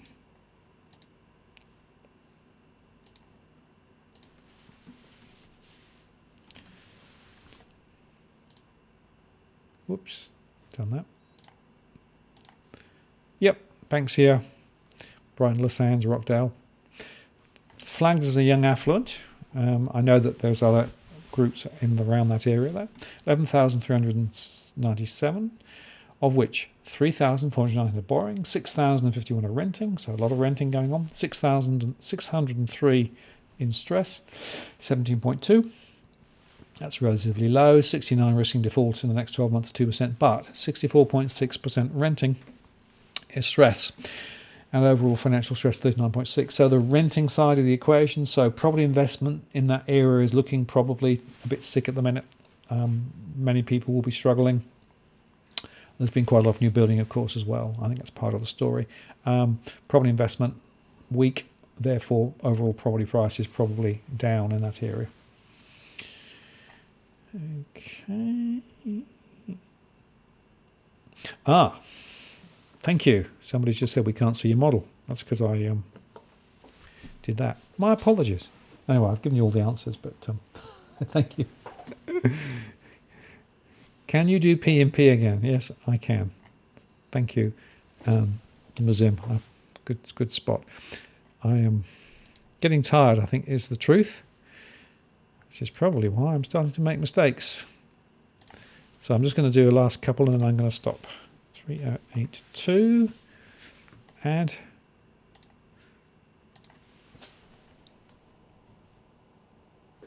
$3085. Add. 3087. Add. Apply. Okay, so we're looking here at 3085 McLeod Yalambi, 5,552 households, of which 2,435 are borrowing, 1,954 renting, 1,739 are in rental stress. That's 71.4%. So a high degree of mortgage stress. High degree of mortgage stress in that postcode. 48 risking default next 12 months or 2%. And over in the rental side, 34.8% in rental stress. Overall financial stress, 43%. So you can see it's quite high. That looks like a suburb where prices will fall over the next 12 to 18 months. Mill Park, urban fringe, disadvantaged fringe. So these are all disadvantaged fringe areas. 10,578 households there, borrowing 5,048, renting 3,193, mild stress 2,923 or 57.9%. So not quite as high as the previous one, but very high. 93 risking default in the next 12 months at 1.8%, 68% in rental stress, 48% in financial stress. Another stressed area, prices will fall. I fear in that area too. And the third one is Watsonia, again, disadvantaged fringe on the outskirts of the suburban fringe, 3,724, of which 1,647 are borrowing, 1,173 are renting, and mild stress 878 at 53.3%, 31 risking default next 12 months or 1.9%, but the rental story is different there at 10%. And overall financial stress at 26.7. So of the three, that one is not as badly positioned as the other two. But when you look at mortgage stress and when you look at rental stress, there are some significant issues there. Right. Now, family law says 2, 2, 2, 3. Okay, let's do that one. 2, 2, 2, 3. Apply. Okay. All right. Mortdale, Oatley, in outer suburbs, 8,174 households, of which 3,124 borrowing, 3,059 are renting, mild stress 120, severe stress 2 to 7, 11.1, so very low levels of mortgage stress, 61 risking default at 2%, a rental stress higher at 63%, overall financial stress 27.8. So the rental sector, definitely a question mark there. A lot of people in rental stress. That will put some downward pressure on the rental sector. The rest of it looks a little bit sort of easier to deal with, I think. Okay, Glenswood Hills at 2557. This is going to be my last one, I fear. And then we're just going to run through the last 2 or 3 minutes of the presentation. 557. Okay. Apply. Okay. This is Catherine Field, Rosemore. 2,809 households, of which 1,673 are borrowing, 924 are renting, and 209 are in stress at 12.5, 23 risking default at 1.4, 77.8% are in rental stress with financial stress at 33%. So probably a modern area, I would suggest. Quite highly leveraged. The rental end of it looks to be the one that's more wobbly, and that will have a downward pressure, but not necessarily significant. Okay, so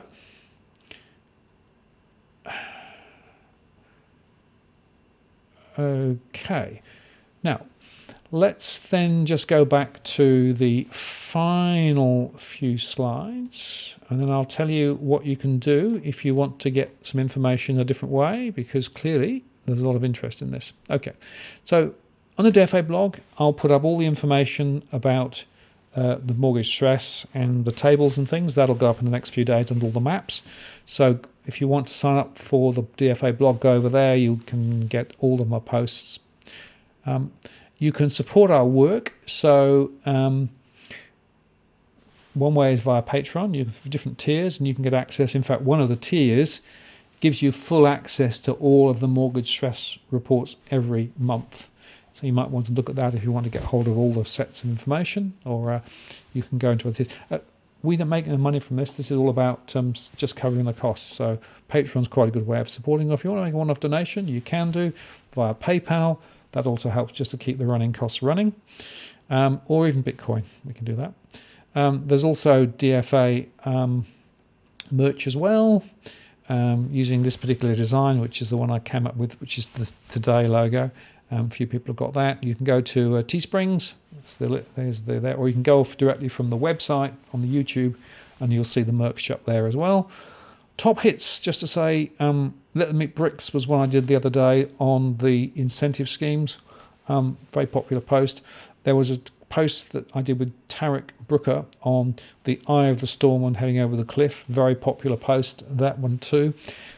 Over on the other channel, Interest of the People, John Adams and I did one called The Economic Paradox That Will Change Your Life Forever.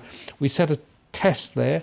We described a particular economic scenario and then asked people to explain what it might be. And we'll come back to that. And that's been quite popular. Chris Bates' latest post, mortgage broker, financial advisor, very popular. Ladies from the property market front line. We touched on dogs there. And also, I just want to highlight the interview I did with Senator Gerard Rennick, who's a Labour senator from Queensland. And he was actually arguing for quite a lot of the things that I was arguing for in terms of improvement to the investment strategy for Australia. So if you've not watched that post, I recommend it. It's actually quite useful. Okay, our next show, scheduled at the moment for 16th of June, 2 weeks' time, on Tuesday. That will be the day that the Reserve Bank releases, I think that's the right date, releases the next minutes. 14, 15, yeah, it will be 16th of June. There may be one next week, if I can get a guest. I'm working on a couple of guests, watch out for that. And just now to say that for those people who sent in the request beforehand via the DFA blog, I will do a separate post and I'll answer all of those.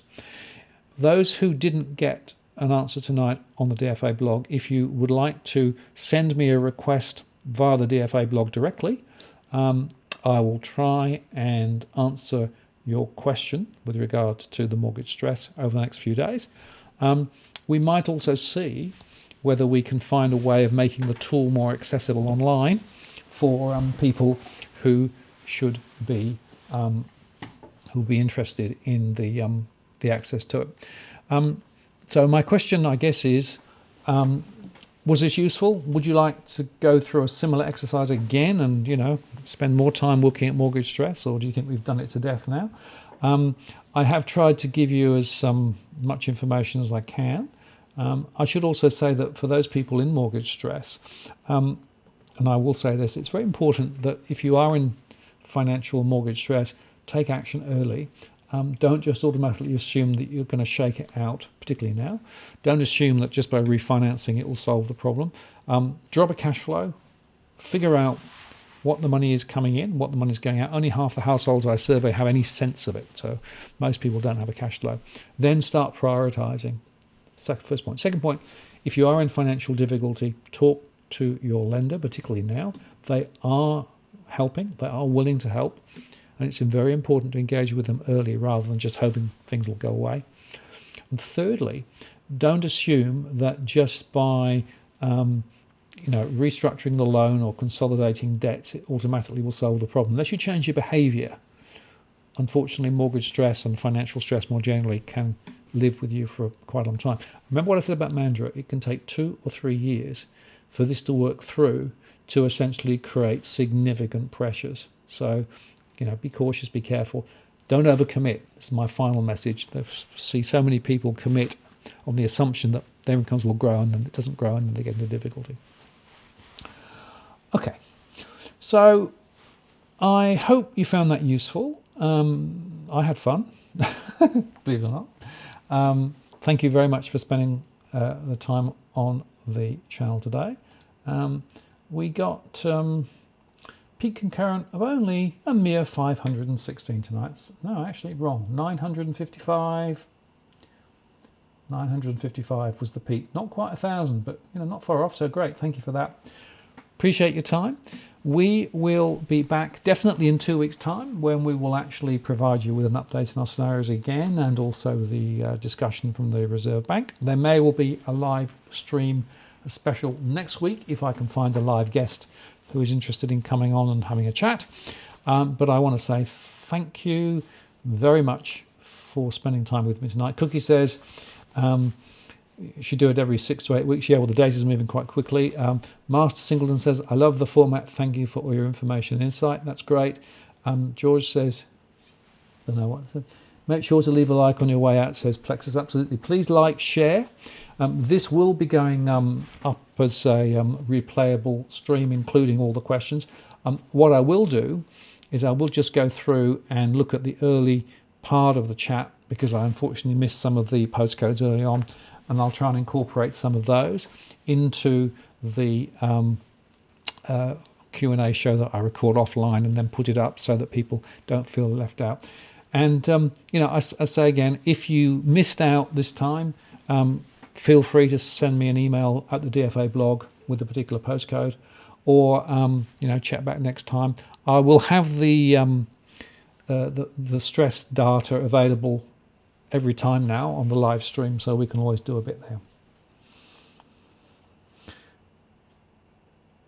So thank you very much. I really enjoyed tonight. Thank you for spending so much time. It's now 10 o'clock. I think it's the longest DFA blog video post ever. So anyway, thank you for that. Take care. Keep safe. Keep well. I hope your finances are bearing up under the strain. And I look forward to seeing you next time for another hopefully exciting, useful, and hopefully informative session.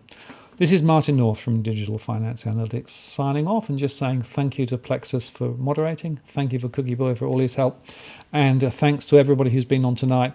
It's been really good, and we'll see you again next time.